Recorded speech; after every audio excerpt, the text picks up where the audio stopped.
இயேசு கிறிஸ்துவ நாமத்துல இங்க வந்து ஒவ்வொருவரையும் அன்போடு கூட நான் வாழ்த்துறேன். இந்த ப்ரேயர் செஷன்ல கூட மறுபடியும் நம் குடும்பமாய் நம்மை ஒன்று சேர்த்திருக்கிறார். இங்க வந்திருக்கிற எல்லாரும் அவருடைய அவயவங்களாய் ஒரு குடும்பமாய் கிறிஸ்துவின் தலையின் கிறிஸ்து தலையா இருக்கிறார். நம்ம சரீரத்தின் அவயவங்களா இருக்கிறோம். அந்த அந்த பாரத்தோடு ஒருவர் மேல ஒருவர் அன்போடுதான் நம்ம இங்க கூடி வந்திருக்கிறோம் அப்படின்னு சொல்லி நிச்சயமா நான் விசுவாசிக்கிறேன்.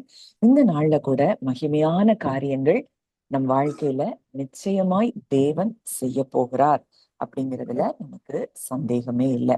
தேவன் இந்த நாள்ல கூட நம்ம நான் காலையில மெடிடேஷன் ப்ரேயருக்கு வந்தவங்களுக்கு நான் சொன்னேன், இந்த நாள்ல நம்ம பார்க்க போகிற மெசேஜ் நமக்கு கொடுக்கப்பட்டிருக்கிற தேவ தூதர்களுடைய ஊழியம், ஏஞ்சலிக் மினிஸ்ட்ரிய பத்தியதான் இன்றைக்கு நம்ம பார்க்க போறோம். ஆழமா நம்ம தியானிக்க போகிறோம். இதுக்கப்புறம் நீங்க எந்த காரியத்தை குறித்தும் சாதாரண ஒரு வாழ்க்கை வாழ வேண்டியதில்லை. இதை நீங்க ஆழமா நீங்க தியானிச்சு உங்களுக்குரிய தேவ தூதர்களை உங்க வேலைகளுக்காக நீங்க ரிலீஸ் பண்ணும்போது அந்த வேலைகளை அந்த தூதர்கள் சரியாய் உங்களுக்காக செய்து முடிப்பார்கள் அப்படிங்கிற விசுவாசம் மட்டும் உங்களுக்கு இருந்தா போதும். எல்லா காரியங்களும் உங்களுக்காக அது தானாய் நடக்கிறத நீங்க பார்ப்பீங்க. அப்போ இந்த மெசேஜுக்கு போறதுக்கு முன்னாடி ஆஹ் இன்னைக்கு நான் அந்த ஜீசஸோடைய அந்த லாஸ்ட் சப்பர் அந்த ஒரு எபிசோட் அதுல ஃபுல்லா நான் பார்த்தேன். அதுல பார்க்கும்போது இயேசுவினோட அன்பு என்னைய பயங்கரமா அதை அசைத்ததுன்னு சொல்லலாம். என்னால என்னுடைய கண்ணீரை கண்ட்ரோல் பண்ணவே முடியல. அப்படி அதாவது அவன் தான் காட்டி கொடுக்க போறான்னு யூதாசை பத்தி அவருக்கு நல்லா தெரியுது. ஆனா அவனுடைய கால்களையும் அவர் கழுவுகிறதையும், அவருக்காக அவர் கொஞ்சம் கூட கவலைப்படல, அவனுக்காக அவர் கவலைப்படுறதையும் அந்த சீன் அது ரொம்ப அழகா எடுத்திருந்தாங்க. அந்த அந்த டோட்டல் எபிசோடுமே ரொம்ப நல்லா இருந்தது. அப்போ எவ்வளவு பெரிய அன்பு அங்க இயேசுவின் அன்பா இருக்குது. அப்போ அங்க கடைசியில சொல்றாரு, நீ செய்ய வேண்டியதை சீக்கிரமா செய்யும் தான் யூதாஸ்ட சொல்றாரு. ஆனா அவனை குறித்ததான ஒரு ஒரு பாரம் அவருக்கு இருக்கிறத அந்த அன்ப அந்த அந்த சீன்ல நான் அழகா பார்க்க முடிஞ்சது. இன்னைக்கு நம்ம இருதயம் எந்த இடத்துல இருக்கு? நம்ம இப்படி நேசிக்கிறோமா? நான் அதை ரொம்ப யோசிச்சு பார்த்தேன். அதாவது நம்மள ஒருத்தர் காட்டி கொடுக்குறாங்கன்னா நம்ம எவ்வளவு தூரம் முழு பகையா அவங்கள பகைப்போம்.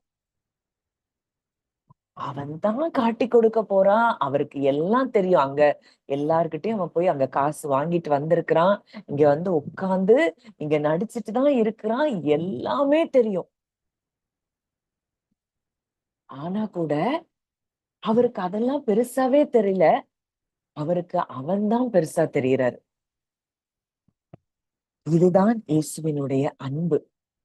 கிறிஸ்தவ வாழ்க்கை அப்படின்னா அவர் சொல்றாரு, நான் உங்களில் அன்பாய் இருப்பது போல நீங்களும் ஒருவரில் ஒருவர் அன்பாயிருங்கள். இந்த அன்புல நம்ம வாழ ஆரம்பிக்கும் போதுதான் நம்ம வாழ்க்கையில எல்லா பகுதிகளிலும் கிறிஸ்துவை பிரதிபலிக்க முடியும். ஒருவேளை சில நேரங்கள்ல உங்களுக்கு டஃப்பா இருக்கலாம்.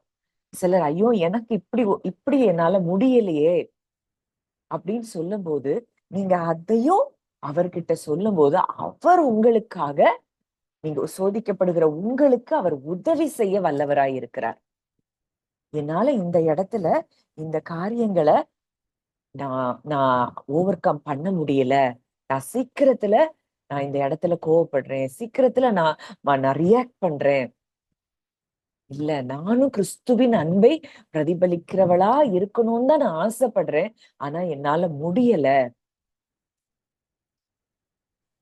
நீங்க முடியலன்னு சொல்லி நீங்க எப்ப அவர்கிட்ட ஹெல்ப் கேக்குறீங்களோ அவர் உங்களை அழகா அவர் வழி நடத்துகிற நல்ல தகப்பனா இருக்கிறார். அவர்கிட்ட போனா போதும். ரோமர் 8 பார்க்கிறோம், நமக்காக அவர் வேண்டுதல் செய்து கொண்டிருக்கிறாராம். எப்பவும் நமக்காக வேண்டுதல் செய்து கொண்டே இருக்கிற ஒரு மூத்த சகோதரன் நமக்கு இருக்கிறார். பரிசுத்த ஆவியானவர் வாக்கு கடங்காத பெருமூச்சுகளோடு நமக்காக 21 ஒருவர் இருக்கிறார். அப்படி ஒரு ஒரு திருத்துவ தேவனுக்குள்ள நம்ம இருக்கிறோம்னா இன்னைக்கு காலையில நேத்து ஈவினிங் ஒருவேளை நீங்க இந்த மெடிடேஷன் ப்ரேயரை பார்க்கலன்னா அந்த மெசேஜஸ நீங்க கண்டிப்பா கேட்கணும். நம்ம எந்த இடத்துல இருக்கிறோம், நம்ம இன்றைக்கு எந்த அளவுக்கு தேவன் நம்மை நேசித்து கொண்டு இருக்கிறார், இத ஆழமா நம்ம அறியும் போதுதான் நம்ம வாழ்க்கையில எதை குறித்தும் பயம் இருக்காது, கலக்கம் இருக்காது. அந்த லாஸ்ட் சப்பர் அந்த வீடியோ அந்த இதை கூட நான் யூடியூப் லிங்கை நான் ஷேர் பண்றேன். உங்களால முடிஞ்சவங்க நீங்க கண்டிப்பா அதை பாருங்க. கர்த்தர் உங்க கூட நிச்சயமா இடைப்படுவார். நம்ம ஏதோ மெசேஜ் கேட்கிறோம். இங்க இங்க நம்ம ஏன் கூடுறோம்? முதல்ல என்னோட நோக்கம், அழைப்பு அதெல்லாம் நான் யோசிச்சு பார்க்கும்போது ஏன் நான் இதை நடத்துறேன், ஏன் இதை செய்யறோம் அப்படின்னு நம்ம யோசித்து பார்த்தோம்னா, கிறிஸ்துவின் சாயலுக்கு ஒப்பாக நாம் மறுரூபப்படுகிறதுக்கு தான் இந்த இடத்துல நம்ம கூடுறோம். வேற எந்த மோட்டிவும் கிடையாது. ஒவ்வொருவரும் இப்ப நடத்துற நானும் அதை நோக்கிதான் போயிட்டு இருக்கிறேன். ஏதோ நான் ஒரு வானத்துல இருந்தெல்லாம் குதிக்கல. உங்களை மாதிரியே எல்லா வகையிலும் சோதிக்கப்பட்டு ஒவ்வொரு நாளும் அவர் மூலமா மேற்கொண்டு கடந்துதான் வந்துட்டு இருக்கிறேன். அப்போ நம்ம எல்லாரும் இதுலதான் நம்ம டிராவல் பண்ணிட்டு இருக்கிறோம். அப்போ எதுக்காக இந்த பிரேயர் செஷன், எதுக்காக மெடிடேஷன் பிரேயர், எதுக்காக இந்த ஜூம் மீட்டிங்ஸ்? கிறிஸ்துவை நாம் அப்படியே பிரதிபலிக்கிறவர்களாக, கிறிஸ்துவின் முக பிரகாசம் நம்மில் வீச செய்யும்படியா. அததான் வசனம் சொல்லுது, உதிக்கிற உன் ஒளியின் இடத்திற்கு ராஜாக்களும் கடந்து வருவார்கள். எழும்பி பிரகாசி. நம்ம எழும்பி பிரகாசிக்கணும்னா கிறிஸ்துவை நம்ம அதிகமா உள்வாங்க நம்ம முகங்களே பிரகாசிக்க ஆரம்பிக்குமா. ஸ்தேவானுடைய முகம் தேவதூதனுடைய முகம் போல பிரகாசித்ததுன்னு சொல்லி பார்க்கிறோம். காரணம் என்னன்னா, அங்க கிறிஸ்துவாய் அவர்கள் அந்த சாயல் அவங்களுக்கு மாறுது. அங்க கல்லெறியும் போது கூட அவங்கள குறிச்செல்லாம் அவர் எதுவும் சொல்லல. அப்படியே கிறிஸ்துவ போல அங்க அவர் மன்னிக்கிறத பார்க்கிறோம் அப்போஸ்தலர்ல. ஸ்தேவானை குறித்து நீங்க வாசித்து பாத்தீங்கன்னா தெரியும். அந்த அன்புதான் நம்மை பிரகாசிக்க வைக்கும். இல்லைன்னா நம்ம எப்போ நம்ம முகமே ஒரு இருளடைந்தது போலதான் இருக்கும். அப்படி ஒரு வாழ்க்கை நம்ம வாழணுங்கிறது தான் தேவனுடைய விருப்பமா இருக்கு. அது உங்க விருப்பமாவும் எப்ப மாறுதோ அப்ப உங்களுக்குள்ள ஒவ்வொரு நாளும் மாற்றங்கள் உண்டாகும். உடனடியா சில விஷயங்கள்ல மாற முடியலன்னா கூட நம்ம ஒவ்வொரு நாளும் அவருடைய ஹெல்ப் கேட்கும் போது உங்களுக்கு ஒரு தாட் வருது, எதிரான ஒரு சிந்தனை வருது, கசப்பான ஒரு சிந்தனை வருதுன்னா நீங்க அவருக்குள்ள இருக்கும்போது பரிசுத்த ஆவியானவர் அழகா கைட் பண்ணுவார். அந்த எண்ணம் வரும்போதே சொல்லுவார், இந்த எண்ணம் உனக்கு உள்ளது இல்ல, இது தேவையில்லாத எண்ணம். therefore take no thought. இந்த கவலையின் எண்ணம் உனக்கு தேவையில்ல. அழகா கைட் பண்ணுவார். ஒண்ணே ஒண்ணு, அந்த சத்தத்துக்கு நம்ம கீழ்ப்படிஞ்சா போதும். அந்த சத்தத்துக்கு கீழ்ப்படிறதுக்கு பேருதான் விசுவாசம். ஆபிரகாம் அங்க சொல்றாரு, நீ உன் தேசத்தை உன் இனத்தை விட்டு நீ புறப்பட்டு போ அப்படின்னு சொன்ன வார்த்தைக்கு ஆபிரகாம் கீழ்ப்படுகிறாரு. அந்த கீழ்ப்படிதல் தான் அங்க விசுவாசம். நீங்க மணிக்கணக்கா ஜெபம் பண்ணலாம், நாட்கணக்கா ஃபாஸ்டிங் இருக்கலாம், ஆனா கீழ்ப்படிதல் அப்படின்னு ஒண்ணு இல்லைன்னா நமக்குள்ள ஃபெய்த் ஆக்டிவேட் ஆக முடியாது. நம்ம சரீரத்தை, நம்மளுடைய கண்கள், நம்முடைய நாவு, நம்முடைய காது, இதை எல்லாத்தையும் அவருக்கு ஜீவ பலியாய் அவரிடத்துல நம்ம ஒப்பு கொடுக்கணும். அப்போ தேவன் நம்ம அழகா கைட் பண்ணி நடத்துகிறத நம்ம பார்க்க முடியும். சரி, இன்னைக்கு கூட இந்த ஏஞ்சலிக் மினிஸ்ட்ரியை பத்தி நம்ம பார்க்க போகிறோம். தேவ தூதர்களுடைய ஊழியம். தேவதூதன், இப்போ நம்ம உலகத்துல இந்த வசனங்களை நம்ம பார்க்கணும். ஒரு ஒரு டெபினிஷன் மட்டும் நான் கொடுக்குறேன். நம்ம பிறக்கும் போதே நம் எல்லாருக்கும் தேவதூதர்கள் அசைன் பண்ணப்படுறாங்க. இது பரலோகத்துல இருந்தே நமக்காக தேவன் செய்கிற ஒரு காரியம். இப்போ நம்ம சின்ன பிள்ளைங்களெல்லாம் பார்க்கிறோம், பிறந்த பேபிஸ் பார்க்கிறோம். நிறைய பேர் நோட் பண்ணியிருப்பீங்க, அந்த பேபிஸ் வந்து தூக்கத்துல சிரிக்கும். ஆனா அதுக்கு முகம் பார்த்து கூட சிரிக்க தெரியாது. ஆனா பிறந்த உடனேயே, அது பிறந்து கொஞ்ச நேரத்திலேயே, கொஞ்ச நாட்கள் அந்த அது என்ன செய்ய ஆரம்பிக்கும்னா, தூக்கத்துல சிரிக்க ஆரம்பிக்கும். அது என்னைக்காவது நீங்க ஆச்சரியமா பார்த்திருக்கிறீங்களா? அது எப்படி சிரிக்குது தூக்கத்துல அப்படின்னா, அது ஃபுல்லா அந்த பேபி ஃப்ரெஷ்ஷா ஹெவன்ல இருந்து வந்திருக்கு. அது அந்த ஹெவன்லி ரெல்ம்ல இருக்கக்கூடிய காரியங்களை அது பாக்குது. அன்சீன் ரெல்ம்ல இருக்கக்கூடிய காரியங்களை அது பார்த்துட்டு இருக்கு. அதனாலதான் அங்க தூதர்களுடைய காரியங்கள், இதை எல்லாத்தையும் பார்த்து அது சிரிக்குது. ஆனா வளர வளர வளர வளர என்ன ஆயிருது, பழைய மனுஷனாகிய ஆதாமின் சாயல் உள்ள வர வர வர அந்த சிரிப்பு மறைஞ்சு போயிருது. அந்த அன்சீன் ரெல்ம் கூட இருக்கக்கூடிய அந்த கனெக்ஷன் கட் ஆகுது. அப்போ இன்றைக்கு உலகத்துல நம்ம பிறந்துட்டோம் அப்படின்னாலே, நமக்கான தூதர்கள் எப்பொழுதும் இருக்கிறார்கள். ஆனா அவங்க வேலை செய்ய வைக்கிறதும் வைக்காததும் அது நம்ம கருத்துல இருக்கு. இப்போ ஏஞ்சல்ஸ்னா யாரு அப்படின்னு சொல்லி நம்ம பார்க்கும்போது, எபிரேயர் 1வது அதிகாரம் 14வது வசனம், ஹீப்ரூஸ் சாப்டர் 1 verse 14. ரட்சிப்பை சுதந்திரிக்க போகிறவர்களின் நிமித்தமாக ஊழியம் செய்யும்படிக்கு அவர்கள் எல்லாரும் அனுப்பப்படும் பணிவிடை ஆவிகளாய் இருக்கிறார்கள் அல்லவா? பணிவிடை ஆவிகள், சர்விங் ஸ்பிரிட்ஸா ஏஞ்சல்ஸ் இருக்காங்களா? நமக்காக வேலை செய்யறதுக்காக தான், ரட்சிப்பை சுதந்திரிக்கிறவர்களுக்காக. நம்ம இன்னைக்கு எல்லாரும் கிறிஸ்துவுக்குள்ள நம்ம இருக்கிறோம் அப்படின்னா, நிச்சயமா நமக்காக அவங்க வேலை செய்வாங்க. நிறைய நேரங்கள்ல நீங்க ஆச்சரியப்பட்டிருக்கலாம், உங்களுக்கு ஏதோ ஒரு பெரிய ஆக்சிடென்ட் அது அப்படி ஒரு சூழ்நிலை வந்திருக்கும், ஆனா நீங்க எந்த காயமும் இல்லாம தப்பியிருப்பீங்க. கீழே தழுக்கி விழுந்திருப்பீங்க, ஆனா எந்த ஒரு காயமும் இருந்திருக்காது. உங்க எலும்புகள்ல எந்த ஒரு ஸ்கிராட்ச் கூட இருந்திருக்காது. இதெல்லாம் நமக்கு மறைவாக தூதர்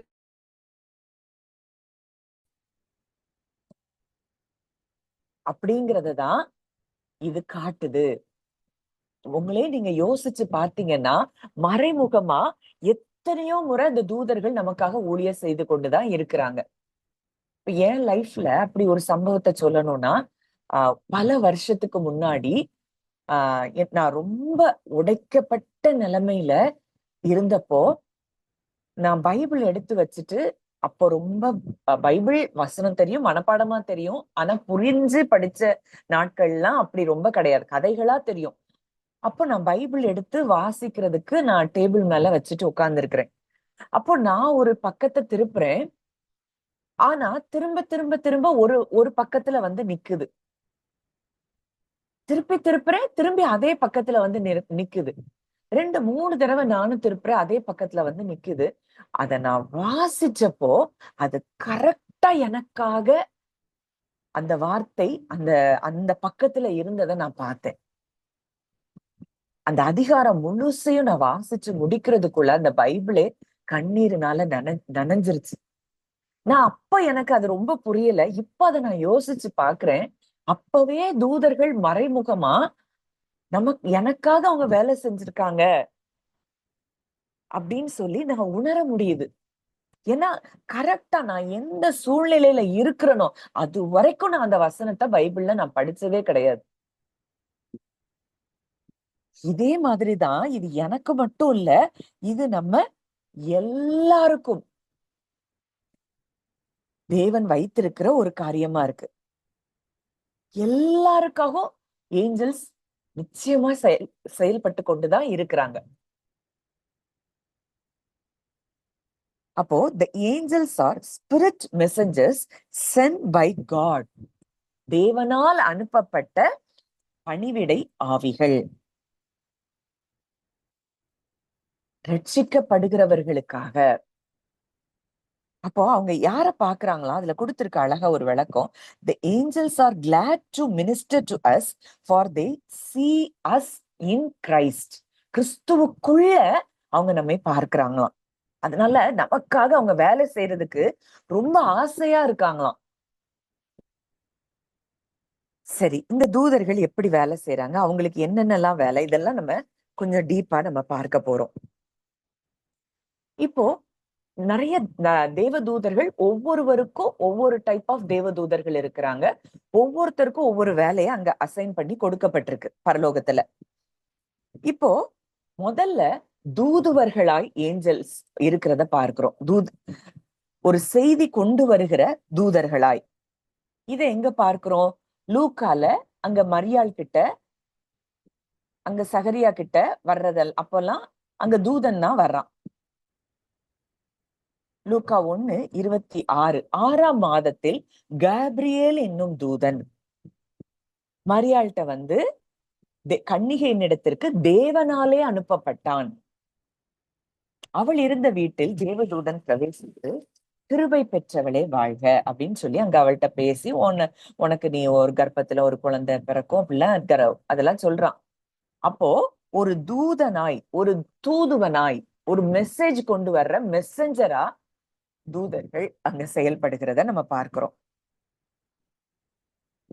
அடுத்ததா பாதுகாக்கிறதுக்குன்னு தூதர்கள் இருக்கிறாங்க. இப்போ சங்கீதம் 91 நம்ம பார்க்கிறோம்.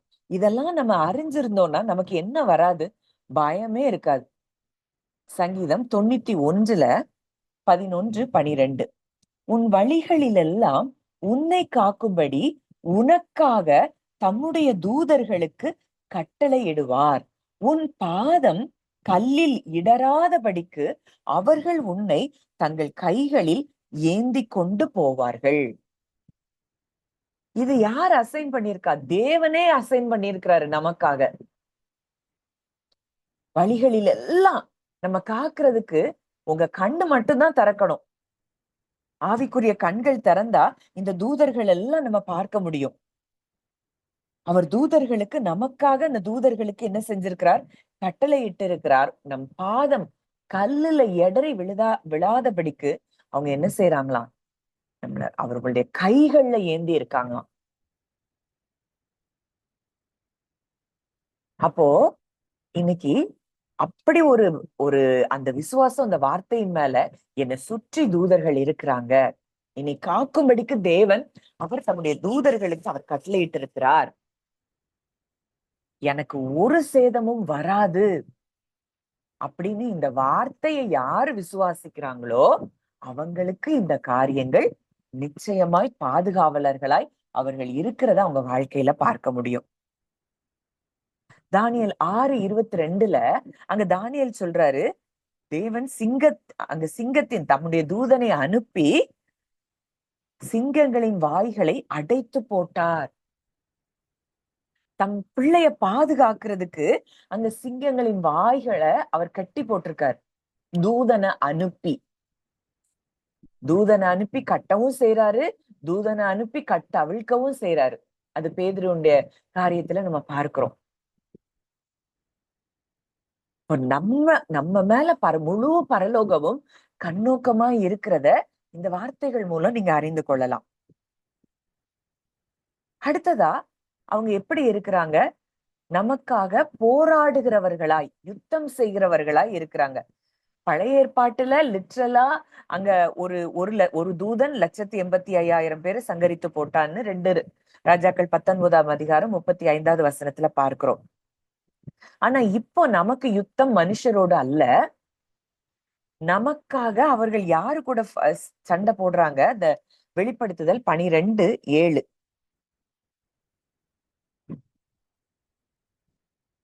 வானத்திலே யுத்தம் உண்டாயிற்று, மிகாவேலும் அவனை சேர்ந்த தூதர்களும் வலு சர்ப்பத்தோட யுத்தம் பண்ணினார்கள். வலு சர்ப்பமும் அதை சேர்ந்த தூதரும் யுத்தம் பண்ணியும் ஜெயம் கொள்ளவில்லை. இந்த வலு சர்ப்பம்னா என்ன?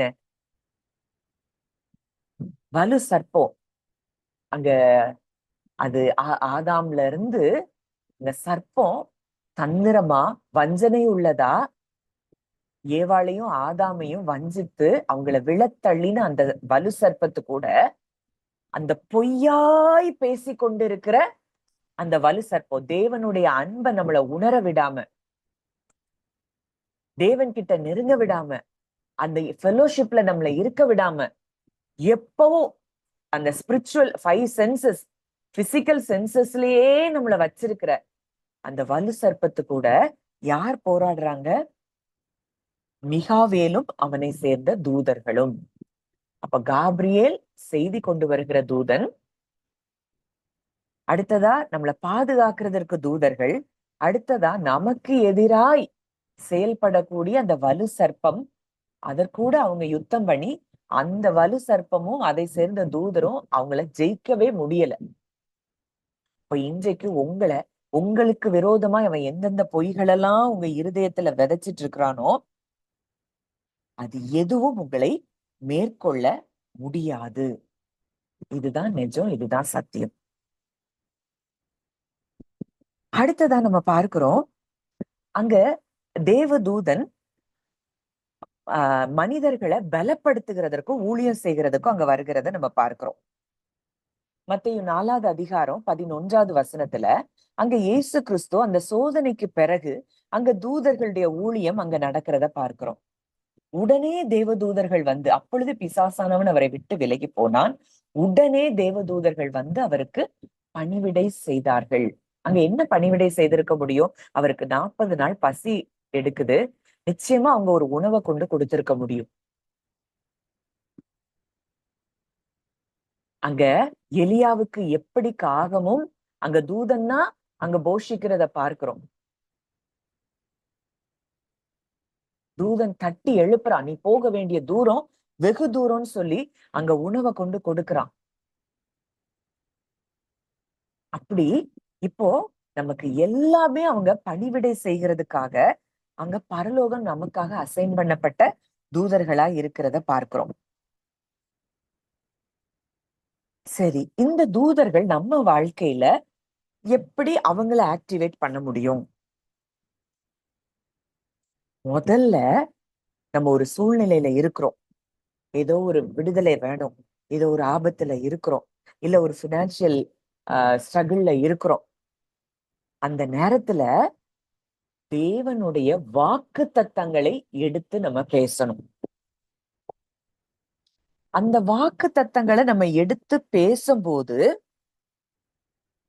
அந்த வாக்கு தத்தங்களின்படி, ஏன்னா நம்ம சங்கீதம் 103:20 பார்க்கிறோம், கர்த்தருடைய வார்த்தையின்படி செய்கிற பலத்த சௌரியவான்களாகிய அவருடைய தூதர்களே. இந்த ஏஞ்சல்ஸ் எப்ப ஆக்டிவேட் ஆவாங்க அப்படின்னா, நம்ம முழு இருதயத்தோட விசுவாசத்தோட தேவனுடைய வார்த்தைய எப்ப பேசுறோமோ அப்போ அவர்களுடைய ஊழியம் நமக்காக தொடங்குகிறத நம்ம பார்க்க முடியும். நமக்காக அவங்க வேலை செய்வாங்க. இப்போ ஒருவேளை நம்ம வார்த்தைக்கு எதிரா நம்ம பேசணும் அப்படின்னா அவங்க கைகள் கட்டப்பட்டிருக்கிறத பார்க்க. இன்னைக்கு நிறைய நேரங்கள்ல நம்ம வாழ்க்கையில போராடிக்கிட்டே புலம்பிக்கிட்டே இருக்கிறோம்னா காரணம் வார்த்தைக்கு எதிரானவைகளையே நம்ம பேசிட்டு இருக்கிறோம். அவங்களால ஒரு இன்ச்சு கூட அசைய முடியாது நமக்கு செயல்படும்படி. ஒரு பெரிய ஒரு மனுஷி அவங்க சொல்றாங்க, என்ன லைஃப்ல வந்தாலும் நான் பயப்பட மாட்டேன், நான் அமைதியா இருந்து சங்கீதம் 91 நான் அவர் என் கோட்டை, என் அடைக்கலம், என் தஞ்சம் அப்படின்னு அந்த அம்மா அவங்க அந்த 91ஆம் சங்கீதத்தை இருதயத்துல இருந்து பேசுவாங்களாம். அழகா அதுல இருந்து அந்த சூழ்நிலைகள்ல இருந்து வெளியே வந்துருவாங்களாம்.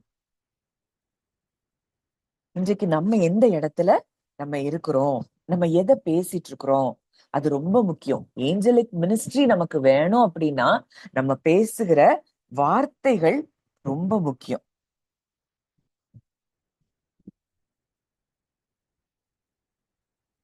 அப்போ அங்க வசனம் சொல்லுது, சங்கீதம் 34:7 கர்த்தருடைய தூதன் அவருக்கு பயந்தவர்களை சூழ பாளையம் இறங்கி அவர்களை விடுவிக்கிறார். நீங்க உண்மையா தேவனை பெருசா பாக்குறீங்க, அவர் வார்த்தையை பெருசா பாக்குறீங்கன்னா உங்களை எப்பொழுதும் உங்களை சுற்றி தூதர்கள் இருக்கிறாங்க. உங்களுக்கு எந்த செக்யூரிட்டியும் உங்களுக்கு தேவையில்ல.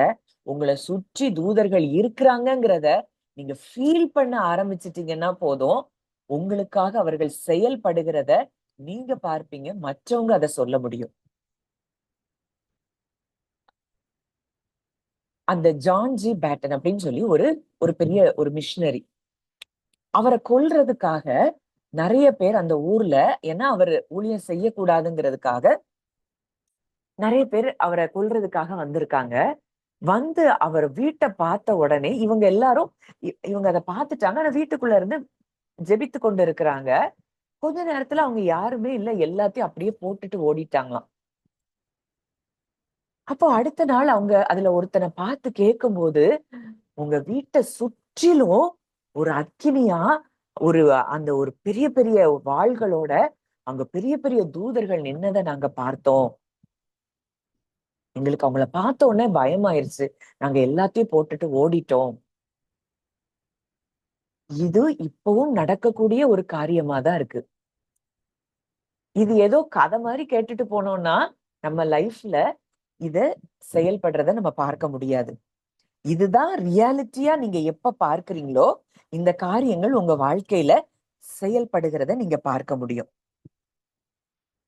சரி, இப்போ அடுத்ததா நம்ம ஏஞ்சல்ஸ்க்கு நம்ம கட்டளை கொடுக்கலாமா? இப்போ நம்ம அதாவது பிசாசும் தள்ளப்பட்ட தூதர்கள் அப்படிங்கிறத அறிந்திருக்கிறோம்.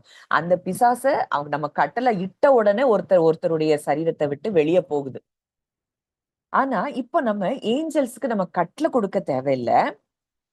நம்ம இப்போ இயேசு கிறிஸ்து, நம்ம நேற்று பார்த்த அந்த மெசேஜ், நம்ம காட்ஸ் ஃபேமிலில நம்ம உள்ள வந்துட்டோம். வெளிப்படுத்தல் 1:6 சொல்லுது, நம்மை ராஜாக்களாய் ஆசாரியர்களாய் மாற்றி இருக்கிறார். இயேசுங்கிற நாமத்துக்கு முன்னாடி வானோர், பூதலத்தோர், பூமியின் கீழானோருடைய முழங்கால் யாவும் முடங்கும். அப்ப இன்னைக்கு தேவனுடைய குடும்பத்துல இருக்கிற, தேவனுக்கு சுதந்திரவாளியா இருக்கிற நம்முடைய வேலையை செய்யும்படியா அந்த தூதர்களை நம்ம ரிலீஸ் பண்ணி ஜெபிக்கலாம். அப்போ ஒரு தேவ மனிதர் இப்படி சொல்றாரு, எப்படி நம்ம அதுல ஜெபிக்கணும் அப்படின்னா, இயேசுவின் நாமத்தினாலே பணிவிடை, எனக்காக பணிவிடை செய்கிற அந்த பணிவிடை ஆவிகளை நான் அசைன் பண்றேன், நான் ரிலீஸ் பண்றேன். இந்த வேலையை எனக்கு செய்து முடிக்கும்படி, என்னை பாதுகாக்கும்படி. ஏன்னா நான் ரட்சிப்பை சுதந்திரிக்கிறவள் அப்படின்னு சொல்லி பல நேரங்கள்ல நான் பார்த்திருக்கிறேன்.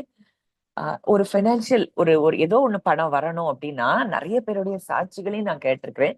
நானே அதை ரிலீஸ் பண்ணப்போ அப்படிப்பட்ட என்னோட ஒரு ஃப்ரெண்டுடைய காரியத்துல அந்த ஏஞ்சல்ஸ நான் ரிலீஸ் பண்ணி அவங்களுக்கு வர வேண்டிய பணங்கள் வரும்படி இயேசுவின் நாமத்தில் நான் ஜெபிக்கிறேன் சொன்னேன். அந்த வாரமே சூப்பர் நேச்சுரலா அவங்களுக்கு ஒரு பெரிய அமௌண்ட் ரிலீஸ் ஆச்சு. இவ்வளோ அதிகாரத்தையும் ஆளுகையும் நமக்கு கொடுத்திருக்காரு. ஆனா இது தெரியாம நம்ம எப்படி வாழ்ந்துட்டு இருக்கிறோம்? சாதாரணமா வாழ்ந்துட்டு இருக்கிறோம். தூதர்களுடைய கரங்களை நம்ம கட்டி போட்டு வச்சிருக்கிறோம். புலம்பி, முறுமுறுத்து, அழுது, எல்லாமே நெகட்டிவா பேசி அவங்க செயல்பட விடாம நம்ம தடுத்து வச்சிருக்கிறோம். அடுத்ததா நம்ம வாழ்க்கையில ஏஞ்சல்ஸ் செயல்படணும்னா நம்ம என்ன செய்யலாம்? ஜெபிக்கலாம். அங்க இயேசு அங்க சொல்றாரு, அங்க கெத்செமனே தோட்டத்துல அவரை பிடிக்க வந்துட்டாங்க.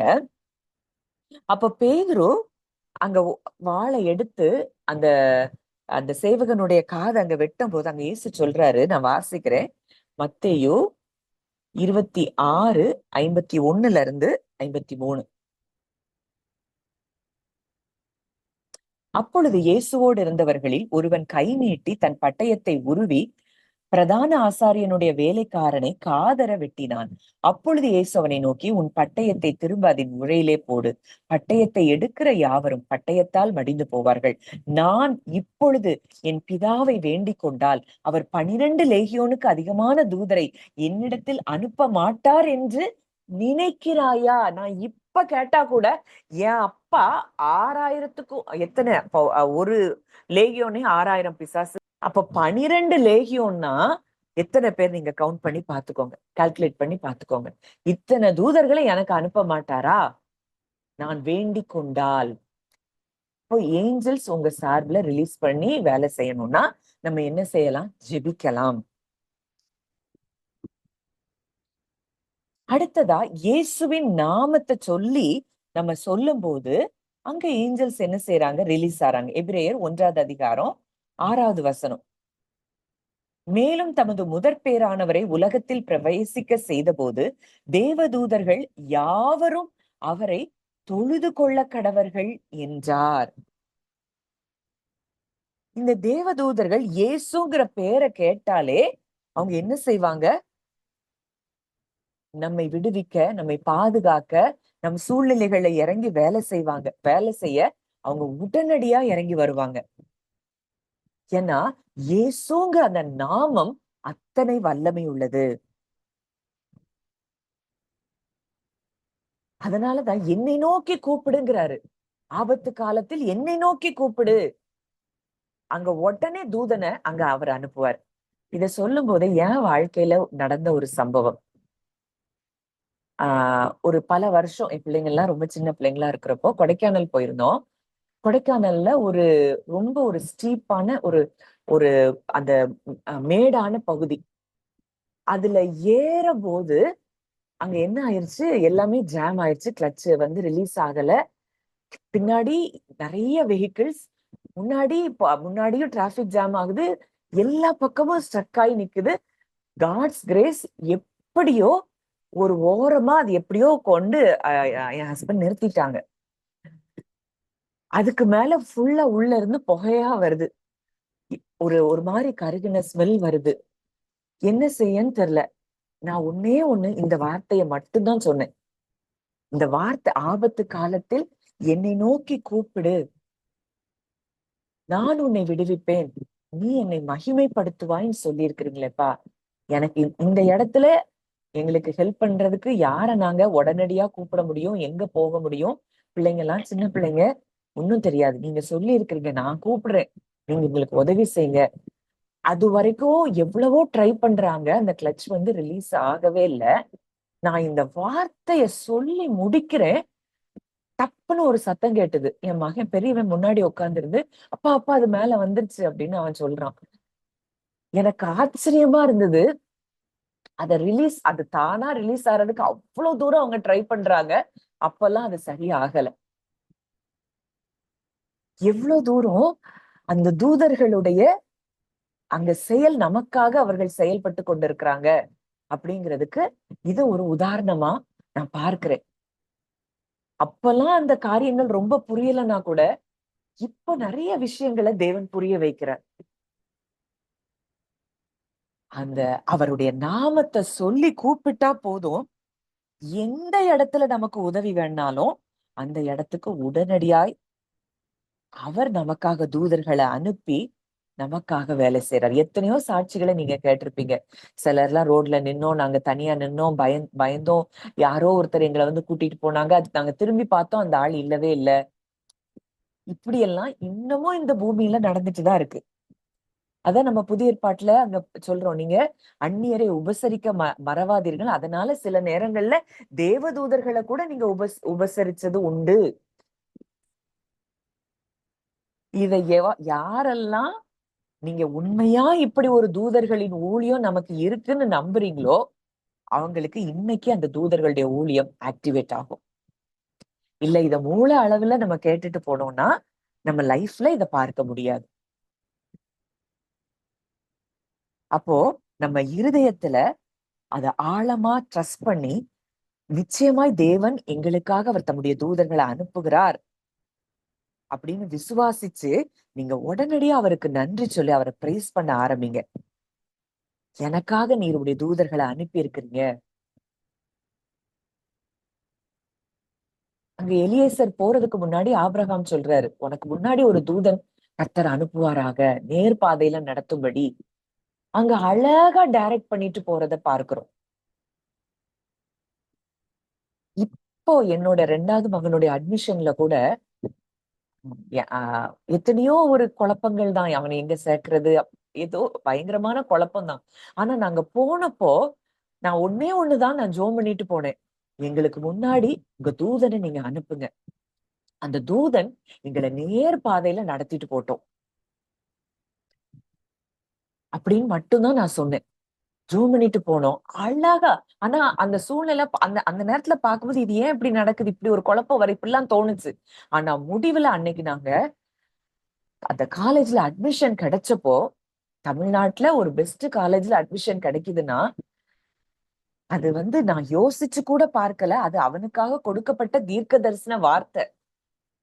அவனுக்கு ஒரு நல்ல பங்கை நான் ஆயத்தப்படுத்தி இருக்கிறேன்னு சொல்லி ஒரு தேவ மனுஷன் மூலமா ஆண்டவர் ஏற்கனவே என் கூட பேசிட்டாரு. ஆனா கூட சூழ்நிலைகள் எதிராதான் இருந்தது. நான் சொல்லி ஜெபித்துட்டு போன வார்த்தை இதுதான். எனக்காக உங்க தூதனை அனுப்பி கோணலானவைகளை செவ்வையாக்கி, கரடு முரடானவைகளை சமமாக்கி, வழியே இல்லாத இடத்துல எனக்காக வழியை உண்டு பண்ணி தர உங்க தூதனை அனுப்புங்க. எனக்கு இந்த வசனம் ரொம்ப பிடிக்கும். ஆண்டவர் சொல்றாரு, வழியில் உன்னை காக்கிறதற்கும் நான் ஆயத்தம் பண்ணின ஸ்தானத்தில் உன்னை கொண்டு போய் சேர்க்கிறதற்கும் இதோ நான் ஒரு தூதனை உனக்கு முன்பாக அனுப்புகிறேன். இதெல்லாம் வச்சு நீங்க ஜோம் பண்ணி பாருங்களேன். உங்க வாழ்க்கையே அப்படியே ஒரு சூப்பர் நேச்சுரல்ல நீங்க வாழ முடியும். இதை எக்ஸ்பீரியன்ஸ் பண்ணாம நான் பேசுனேன் அப்படின்னா அது உங்களுக்கு பிரயோஜனப்படாது. இல்லையா? என் லைஃப்ல ஒவ்வொன்னையும் நான் எக்ஸ்பீரியன்ஸ் பண்ணி இருக்கிறேன். இத நீங்களும் எக்ஸ்பீரியன்ஸ் பண்ணணும்னு ஆண்டவரும் விரும்புறாரு, நானும் விரும்புறேன்.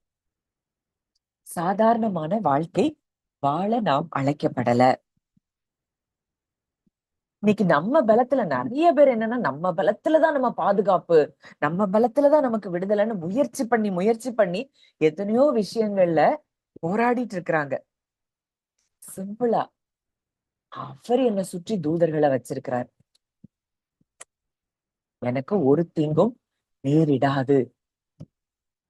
இந்த விசுவாசம் மட்டும் உங்களுக்கு இருந்தா போதும். நீங்க அவர் கூட அதிகமான ஃபெலோஷிப்ல நீங்க வர வர வர உங்க ஆவிக்குரிய கண்கள்ல அந்த தூதர்களை பார்க்க முடியும். அந்த புதிய ஏற்பாட்டுல எல்லாம் நம்ம பார்க்கிறோம், அவங்க தூதர்கள் எல்லாம் சாதாரணமா அவங்க பார்த்திருக்கிறாங்க. இதெல்லாம் நம்ம பார்த்திருக்கிறோம். அதெல்லாம் நம்ம இன்னும் டீப்பரா போகும்போது நமக்கு தெரியும். இப்ப இயேசுவினுடைய வாழ்க்கை, இன்னைக்கு நம்ம மூத்த சகோதரன் இயேசு, இததான் நம்ம பார்த்தோம். இந்த நம்முடைய மூத்த சகோதரன், தேவனுடைய குடும்பத்துல இருக்கிற நம்முடைய மூத்த சகோதரனாகிய இயேசு கிறிஸ்துவனுடைய வாழ்க்கையில பிறப்புல இருந்து அவர் சிலுவைக்கு போகிற வரைக்கும் தேவ தூதர்களுடைய ஊழியம் அங்க தொடர்ந்து நடந்துட்டு இருக்கு. அந்த லூக்கா 1வது அதிகாரத்துல அவர் கன்சீவ் ஆகிறதுக்கு முன்பதாகவே அங்க மரியாள் கிட்ட தேவதூதன் பேசுறத நம்ம பார்க்கிறோம். உனக்கு ஒரு குமாரன் பிறப்பான் அப்படின்னு. அடுத்ததா அவர் பிறந்த பிறகு அங்க யோசேப்பினுடைய கனவுல தோன்றி அவனை ஜீசஸ வேற இடத்துக்கு கொண்டு போகும்படி இது மத்தை 1ல என்ன இருக்கு அப்படின்னா, அங்க மரியாளை சேர்த்து கொள்ள ஐயப்படாத அவளிடத்துல உற்பத்தியா இருக்கிறது பரிசுத்தம் உள்ளதுன்னு சொல்லி அங்க யோசேப்ப அங்க தூதன் வழி நடத்துறத பார்க்கிறோம். அடுத்ததா அவருடைய பிறப்புல லூக்கா 2 அது எனக்கு ரொம்ப பிடித்த வசனம். அவர் பிறக்கும் போது அந்த தூதர்கள் எப்படி அவரை வாழ்த்துறாங்க. அந்த க்ஷணமே பரமசேனையின் திரள் அந்த தூதனுடனே தோன்றி உன்னதத்தில் இருக்கிற தேவனுக்கு மகிமையும் பூமியிலே சமாதானமும் மனுஷர் மேல் பிரியமும் உண்டாவதாக என்று சொல்லி தேவனை துதித்தார்கள். அப்போ இன்னைக்கு இயேசுக்கு மாத்திரம் இந்த தூதர்கள் இந்த பாட்டெல்லாம் பாடல, நம்ம ஒவ்வொருத்தருக்காகவும் பாடுறாங்க. இத தமிழ்நாட்டுல இருக்கிற ஒரு பெரிய தேவகி. அப்போ அவங்க திடீர்னு குளிக்க போனவங்க பயங்கர எக்ஸைட்மெண்ட் ஆகி, அவங்க நல்ல ஆவியானவருடைய சத்தத்தை கேட்கிறவங்க, பரலோகத்துல தரிசனங்களை பார்க்கிறவங்க, அங்க ஒரு பாட்டு சத்தம் அவங்களுக்கு கேட்டிருக்கு. நம்ம பாடிக்கிறோம்ல, joy to the world the lord has come let us receive a king அப்படின்னு படிக்கிறோம் கிறிஸ்துமஸ் டைம்ல. அப்போ அவங்க பிறந்த நாள் அன்னைக்கு அவங்களுக்கு ஒரு சத்தம் கேட்டிருக்கு, ஜாய் டு தி வேர்ல்ட். அவங்க பேரை சொல்லி she has come. இப்படிதான் நம்ம ஒவ்வொருவரையும் பரலோகம் கொண்டாடிட்டு இருக்குது. ஆனா நமக்கு இன்னைக்கு நம்ம யாருங்கிறது நம்ம அறியாம சாதாரணமா மனுஷங்களை போல மாம்ச எண்ணங்களோட நம்ம வாழ்ந்துட்டு இருக்கிறோம். பரலோகம் இன்றைக்கு நம்ம பிறப்ப கொண்டாடிட்டு இருக்குது. இத யாராவது இத இத ஏன் உணர முடியல அப்படின்னா, பழைய ஆதாமினுடைய நேச்சர் இன்னும் நமக்கு ஒட்டிட்டு இருக்கு. இந்த அளவுக்கு இனி ஆண்டவர் நேசிக்க முடியுமா? அப்படியெல்லாம் இனி ஆண்டவர் நேசிப்பாரா? அப்படிங்கிற சந்தேகம் தான் நம்ம மனசுல நிறைய பேருக்கு இருக்கு. இதெல்லாம் முதல் ஆதாமினுடைய காரியம். இததான் களைஞ்சு போடணும். நீங்க யாருன்னு முதல்ல உங்களுக்கு தெரியணும்.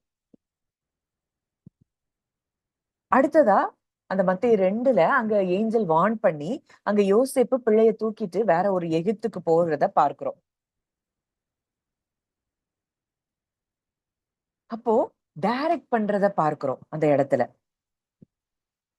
அவர் 40 நாள் அங்க உபவாசித்த பிறகு தேவ தூதர்கள் அங்க வந்து பிசிக்கலா ஸ்பிரிச்சுவலா அவரை ஸ்ட்ரென்தன் பண்றத நம்ம பார்க்கிறோம். அந்த கெத்செமனே தோட்டத்துல அவர் மரணத்தின் விளிம்புல அவர் நிக்கும் போதும் அங்க லூக்கா 22:43 நம்ம பார்க்கிறோம். அப்பொழுது வானத்திலிருந்து ஒரு தூதன் தோன்றி அவரை பலப்படுத்தினான். அப்ப இன்னைக்கு நீங்க சோர்ந்து போய் இருக்கிறீங்களா? நீங்க ஜெபிக்கலாம். அப்பா என்னை பலப்படுத்தும்படியா ஒரு தூதனை நீங்க அனுப்புங்க.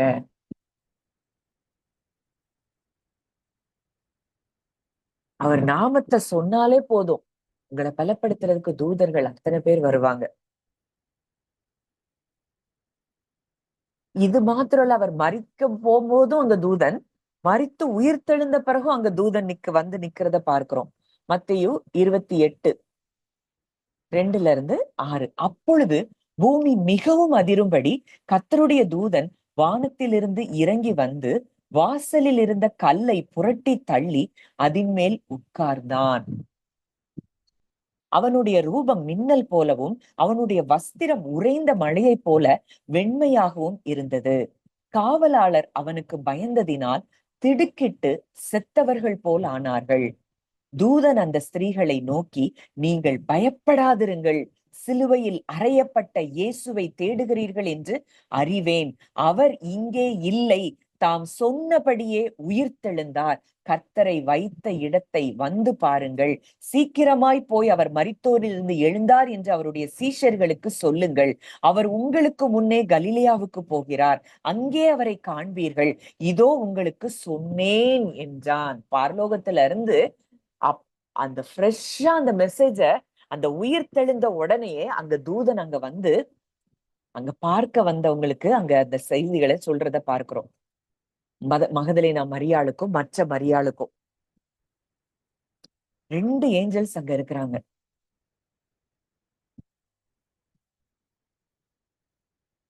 அவங்க அங்க வஸ்திரம் எப்படி இருக்கா? உறைந்த மழைய போல வெண்மையா இருக்கு. இப்படி இயேசு கிறிஸ்துவனுடைய வாழ்க்கையில பிறக்கிறதுக்கு முன்னாடியில இருந்து உயிர்த்தெழுந்த வரைக்கும் ஏஞ்சலிக் மினிஸ்ட்ரி இருந்தது அப்படின்னா, இன்றைக்கு அதே குடும்பத்துலதான் நம்ம பிறந்திருக்கிறோம். நம்ம தேவனுடைய வீட்டாரா இருக்கிறோம். நமக்கு எவ்வளவு தூரம் ஏஞ்சலிக் மினிஸ்ட்ரி நமக்கு ஆக்டிவேட் ஆகும்? நம்ம ஏஞ்சல்ஸ வணங்குறதுக்கு நமக்கு வணங்க சொல்லவே இல்லை. ஏஞ்சல்ஸ நம்ம வணங்கவே கூடாது. ஆனா நம்முடைய காரியங்களுக்கு நம்ம ரிலீஸ் பண்ணி நம்ம என்ன செய்யலாம்? ஜெபிக்கலாம். நமக்காக பணிவிடை ஆவிகளா இருக்கிறாங்க அவங்க. அவங்கள போய் நம்ம என்ன செஞ்சுட்டு இருந்தோம்? நிறைய இடங்கள்ல வணங்கிட்டு இருக்கிறாங்க. வணங்குறது தவறு. வானத்துக்கும் வானோர் பூமி பூமியில் உள்ள பூமியின் கீழானோர் எல்லாத்துக்கும் முன்னாடி முடங்கக்கூடிய ஒரே நாமம் அது இயேசுங்கிற நாமம் தான். அந்த நாமத்துக்கு மாத்திரம் தான் நம்ம மகிமையும் மேன்மையும் செலுத்தணும். அவரை மாத்திரம்தான், திருத்துவ தேவனை மாத்திரம்தான் நம்ம என்ன செய்யணும்? வணங்கணும், ஆராதிக்கணும். தேவதூதர்களுடைய ஆராதனையில நம்ம என்ன செய்யக்கூடாது? ஈடுபடவே கூடாது. அது நீங்க எபிரேயர் வாஸ்து பாத்தீங்கன்னா உங்களுக்கு தெரியும். சரி, இப்ப பிறப்புல இருந்து நமக்கு தூதர்கள் அசைன் பண்ணப்பட்டிருக்காங்கிறதுக்கு ஒரு வசனத்தை நான் வாசிக்கிறேன். மத்தேயு 18வது அதிகாரம் 10வது வசனம். Matthew chapter 18 verse 10. இந்த சிறியரில் ஒருவனையும் அற்பமாய் எண்ணாதபடிக்கு எச்சரிக்கையாயிருங்கள். அவர்களுக்குரிய தேவ தூதர்கள் பரலோகத்திலே என் பரமபிதாவின் சமூகத்தை எப்போதும் தரிசிக்கிறார்கள் என்று உங்களுக்கு சொல்லுகிறேன். இந்த சின்ன பிள்ளைங்களை குறிச்சு அவர் சொல்றார். இவங்களுக்குரிய தேவ தூதர்கள் எப்பவும் எங்க இருக்காங்களாம்? பரலோகத்துல தேவ சமூகத்துல அவங்க தரிசித்து கொண்டு இருக்கிறாங்களாம். இது ஒரு பயங்கரமான ஒரு ஸ்ட்ராங் வேர்ஸ். பிறந்ததுல இருந்து நமக்காக கார்டியன் ஏஞ்சல்ஸ் இருக்கிறாங்க. பொதுவா சொல்லுவாங்க, சின்ன பிள்ளைங்க விழுந்தாலும் அடிபடாது, ஏன்னா அந்த தூதன் அவனை பாதுகாத்துக்கிடுவான் அப்படின்னு சொல்லி நீங்க சிலர் கேட்டிருக்கலாம். ஆனா அதெல்லாம் உண்மை. அந்த பிள்ளைங்க சிரிக்கிறத பாருங்க, கள்ளம் கபடம் இல்லாம அது சிரிக்கும். ஆனா அது கண்ணை திறந்திருக்கும் போது சிரிக்காது. அது முகம் பார்க்கிறப்பதான் அப்படி ஒரு சிரிப்பு வரும். ஆனா பிறந்ததுல இருந்து சிரிக்கிற சிரிப்பு, அது பரலோகத்து கூட இருக்கிற கனெக்ஷன்ல இருந்து வர்ற ஒரு சிரிப்பா நம்ம பார்க்கிறோம். அதனாலதான் அங்க சங்கீதம் 91 நம்மை பாதுகாக்கும்படி அவர் தூதர்களை அனுப்புகிறத நம்ம பார்க்கிறோம்.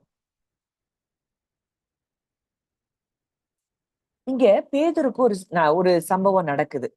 அப்போஸ்தலர் 12வது அதிகாரத்துல அவனை சிறைச்சாலையில போட்டுடுறாங்க. அங்க சிறைச்சாலையில போட்டப்போ அங்க தூதன் வந்து அவனை தட்டி எழுப்பி அங்க அங்க வெளியில கொண்டு வந்து அங்க விடுறத நம்ம பார்க்கிறோம். அது 7வது வசனத்துல இருக்கு. அப்பொழுது கர்த்தருடைய தூதன் அங்கே வந்து நின்றான். அறையிலே வெளிச்சம் பிரகாசித்தது. அவன் பேதுருவை விலாவிலே தட்டி சீக்கிரமாய் எழுந்திரு என்று அவனை எழுப்பினான். உடனே சங்கிலிகள் அவன் கைகளிலிருந்து விழுந்தது. இதெல்லாம் சொல்லிட்டு என் பின்னாடி வா, என் வஸ்திரத்தை எடுத்துக்கிட்டு போத்திக்கிட்டு என் பின்னாடி வான்னு சொல்றாரு. இங்க வெளியில கொண்டு வந்து இங்க பேதுருவுக்கு இது நடக்கிறது எல்லாமே ஒரு தரிசனம் மாதிரி இருக்கு. உண்மையா ஒரு தூதன் வந்து தன்னை கூட்டிட்டு போறத அவர் ஃபீல் பண்ணவே இல்லை. ஏதோ ஒரு விஷயம் நம்ம பாக்குறோம். ஏன்னா அந்த அளவுக்கு அவர் டீப் ஸ்லீப்ல இருந்திருக்காரு. அங்க வந்த உடனே அங்க சபையாரெல்லாம் பேதுருவுக்காக ஜெபிச்சிட்டு இருக்கிறாங்க. இங்க பேதுரு வந்து கதவை தட்டுறாரு. பேதுரு வாசல் கதவை தட்டின போது ரோதை என்னும் பெயர் கொண்ட ஒரு பெண் ஒற்று கேட்க வந்தாள். அப்ப பேதுருவோட சத்தத்தை கேட்ட உடனே அவளுக்கு சந்தோஷத்துல கதவை திறக்காம பேதுரு வாசலுக்கு முன்னாடி நிக்கிறாருன்னு உடனே அவங்க ஒரு வார்த்தை சொல்றாங்க, நீ பிதற்ற, அவளோ அவர்தான் என்று உறுதியாய் சாதித்தாள். அப்பொழுது அவர்கள் அவருடைய தூதனா இருக்கலாம். இதெல்லாம் அவங்க காலத்துல ரியாலிட்டியா நடந்திருக்கு. நம்ம தூதனுக்கு நம்மளை போலவே குரல், நம்மளை போலவே சாயல் இருக்குங்கிறதெல்லாம் அவங்க பார்த்திருக்கிறாங்க. It must be his angel அப்படின்னு சொல்றாங்க.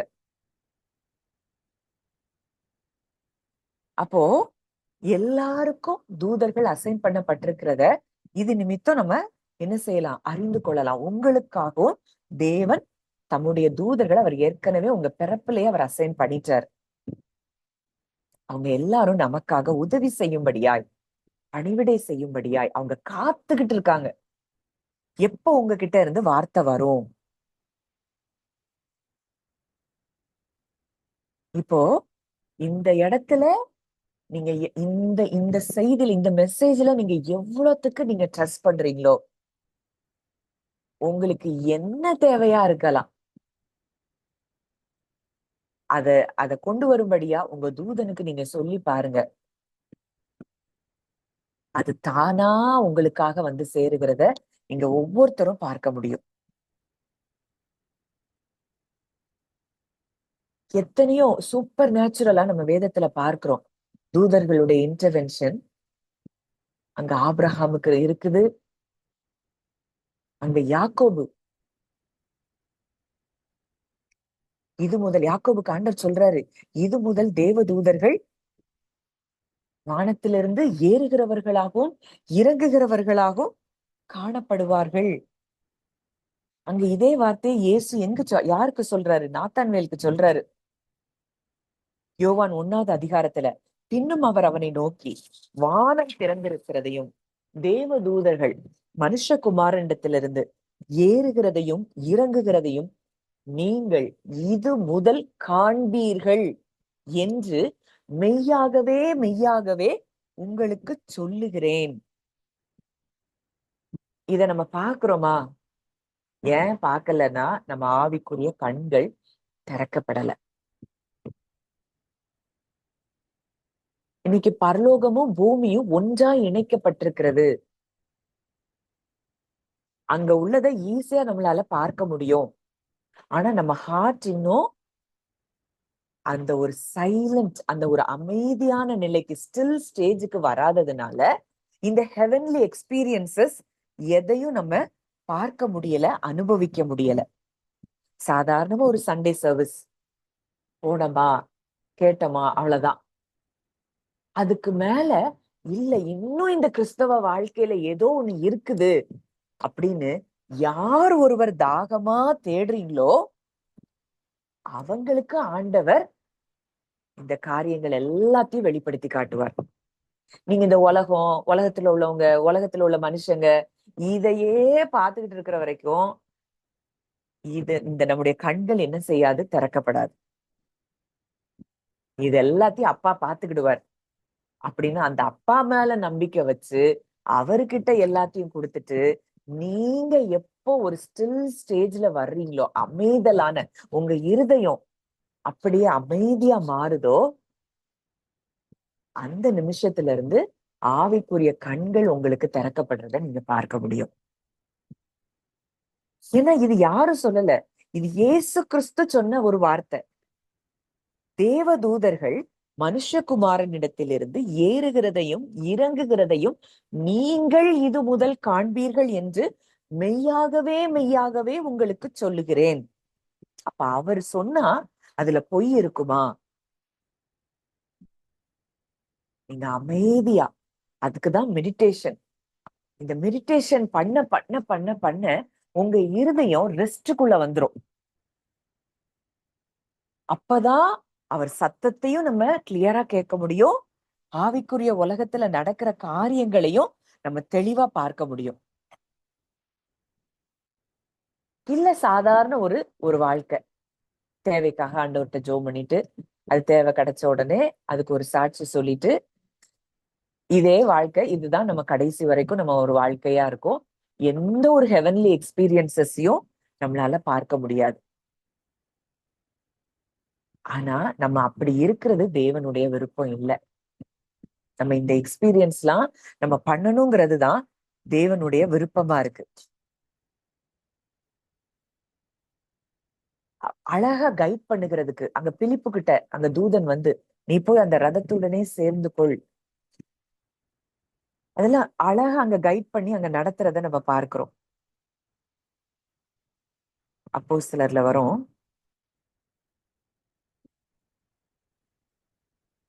அது எந்த அதிகாரம்? அப்போஸ்தலர் 7. இங்க வாசித்து பாருங்க அந்த சம்பவத்தை. பிலிப்புவுக்கு எப்படி அந்த தூதன் அழகா அங்க பிலிப்புவ வழி நடத்தினத.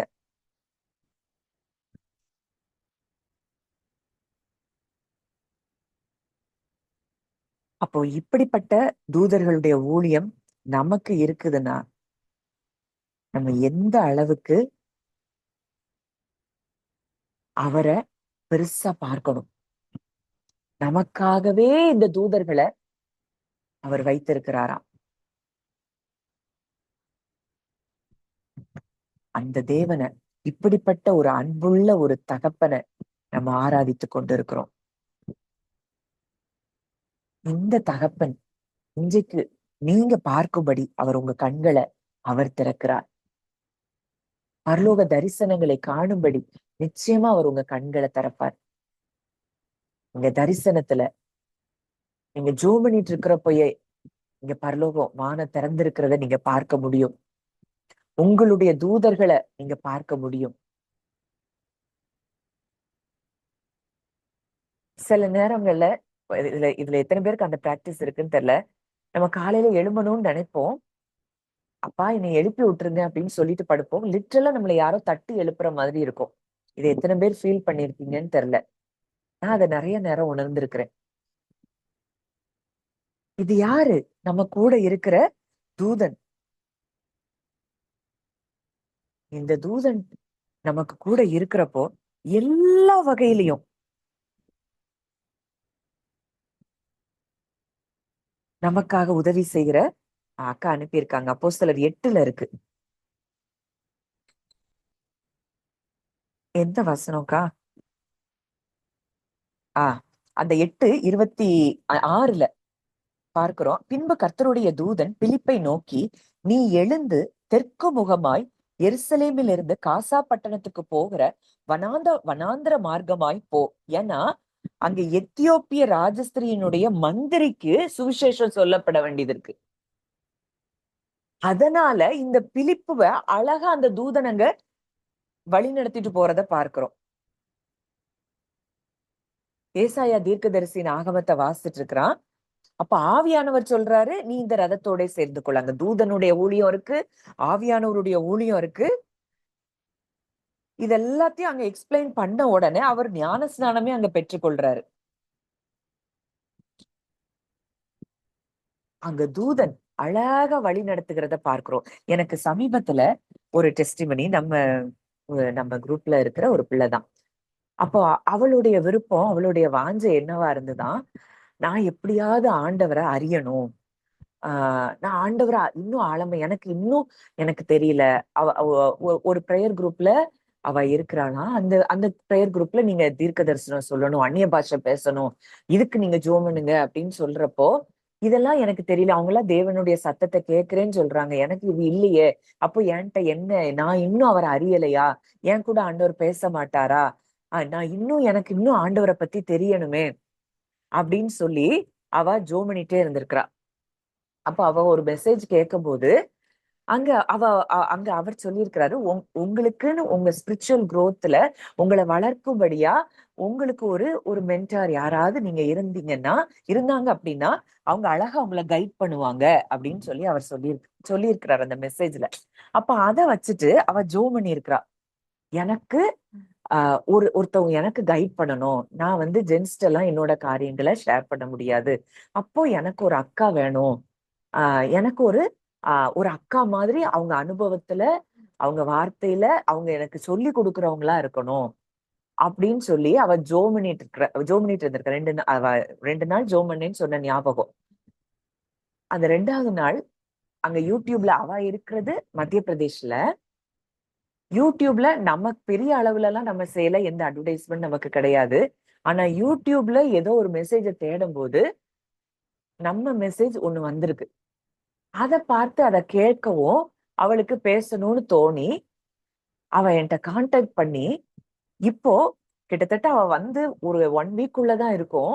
அவ்வளோ தாகம், அவ்வளோ வாஞ்ச, அந்த வார்த்தைகளை கேட்டு எழுதுறதும், அதுல அவ எக்ஸைட்மெண்ட் ஆகுறதும், இதெல்லாம் பார்க்கும்போது இது எல்லாமே பரிசுத்த ஆவியானவர், தூதர்கள் நமக்காக அவங்க வேலை செய்யறாங்க, கிரியை செய்து கொண்டிருக்கிறாங்கிறத காட்டுது.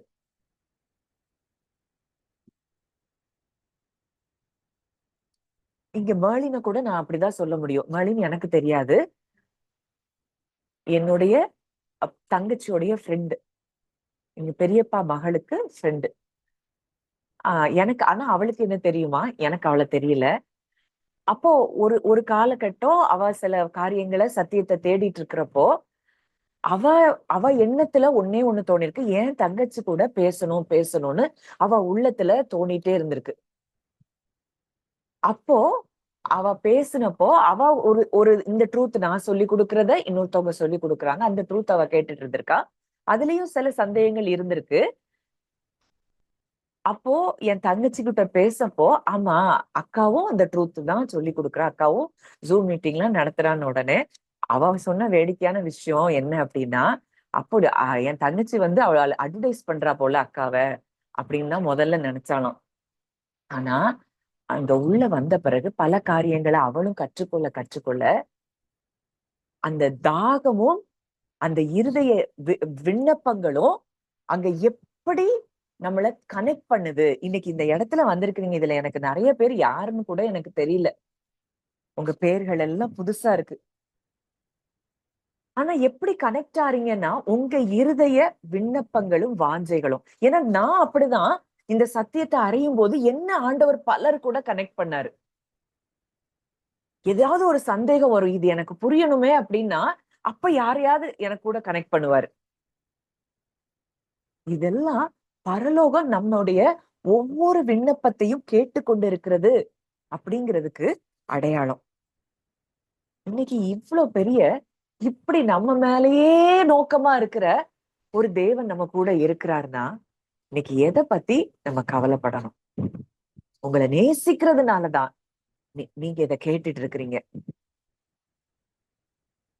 உங்க மேல அவர் கரிசனையா இருக்கிறதுனாலதான் நம்ம ஆழமான சத்தியங்கள் எல்லாம் நம்ம கற்றுக்கொண்டுட்டு இருக்கிறோம். இன்னும் நம்ம டீப்பரா போகணும். நம்முடைய ஆவிக்குரிய கண்கள் திறக்கப்படணும். நான் இந்த பூமிக்குரியவள் அல்ல அப்படிங்கறதுல நான் இன்னும் ரூட் ஆகணும் அப்படிங்கிறது உங்க விண்ணப்பமாய் இருக்கிறபடினாலதான் இந்த இந்த செய்திகள் எல்லாம் நீங்க கேட்கும்படி தேவன் கிருபை செய்றார். இப்படிப்பட்ட ஒரு தேவன் நமக்கு இருக்கிறார் அப்படிங்கறதுல, அதுல நீங்க சந்தோஷமா அவருக்குள்ள நீங்க களி கூறுங்க. கர்த்தர் உங்க ஒவ்வொருவர் வாழ்க்கையிலையும் பெரிய காரியங்களை செய்வார்.